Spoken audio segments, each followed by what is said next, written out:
The storm hit the boat without warning. One moment, the sea was calm. The next moment, waves were smashing against the sides like giant fists. "Hold on!" Captain Harris shouted. Adam grabbed the railing as lightning tore across the sky. Then a wave of begar, then the rest crashed over the boat. The engine died. The lights went out, and the boat drifted into the darkness. Hours later, Adam woke up face down on wet sand. The storm was gone. The sea was calm again. He lifted his head slowly. An island, a huge island covered in thick jungle, stood in front of him. Behind him, the broken boat floated near the shore. "Captain!" Adam shouted. No answer. "Liam. Sarah." Only the sound of waves replied. Adam stood up. Something felt strange immediately. The island was completely silent. No birds. No insects. No wind in the trees. Just silence. Then he noticed something else. Footprints. Fresh footprints in the sand, leading from the water into the jungle. But they weren't his. Adam followed them carefully. The jungle grew darker as he walked deeper. Huge trees blocked most of the sunlight. The air felt heavy. Then he heard something. A low metallic sound clang. Adam froze. Clang. It sounded like metal hitting metal somewhere ahead. He pushed through some vines and suddenly stopped. A massive metal gate stood in the middle of the jungle. Rusty. Old.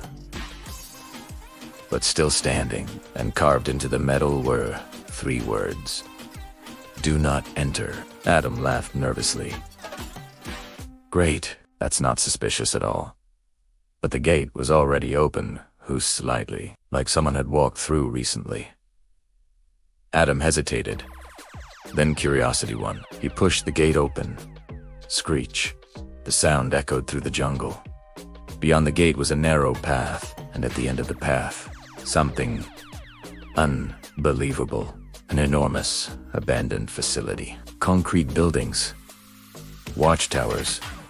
Huge satellite dishes covered in rust. "This place isn't on any map," Adam whispered. He walked toward the nearest building. The door was half broken. Inside was darkness. He turned on the flashlight from his phone. Old computers, broken chairs, dust everywhere. But one thing caught his attention. A wall covered in maps. Maps of the island. But the island looked different. There were tunnels marked everywhere. Underground tunnels. And in the center of the map, a huge red circle. Next to it, someone had written, "Do not go below level 3. Adam felt a chill. Then Libib.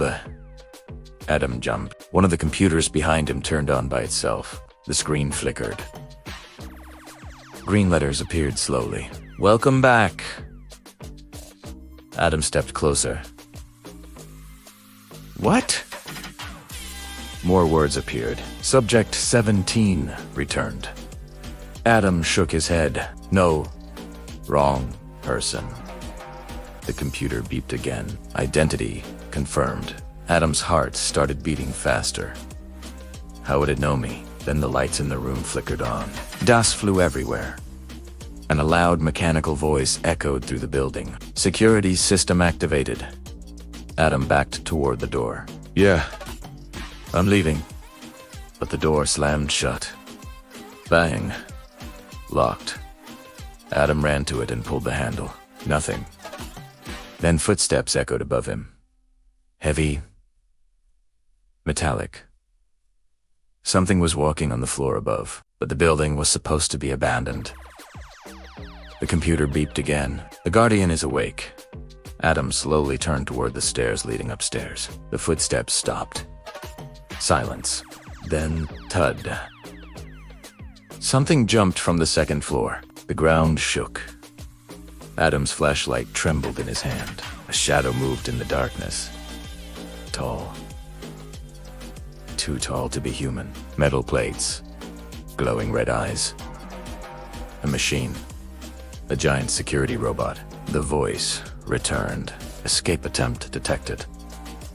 Adam whispered, "You've got to be kidding me." The robot turned its head toward him. Subject must not leave the island. Adam ran.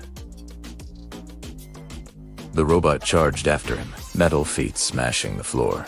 Adam sprinted down the hallway and kicked open a side door. Outside again, he ran into the jungle, branches slapping his face. Behind him, crash. The robot smashed through the wall and continued chasing him. "Why is this thing so fast?" Adam yelled. Then he remembered the map. Underground tunnels.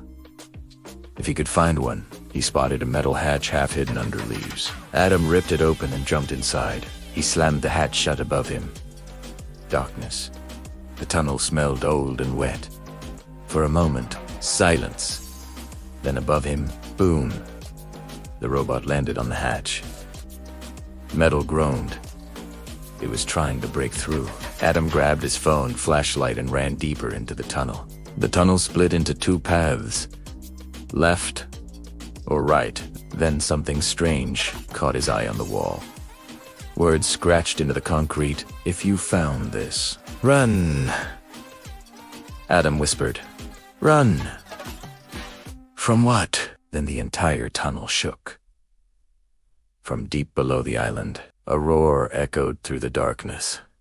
Not mechanical, not human. Something massive, something alive. And suddenly Adam realized something terrifying. The robot wasn't guarding the island, it was guarding whatever was trapped underneath it, and the hatch above him finally snapped open.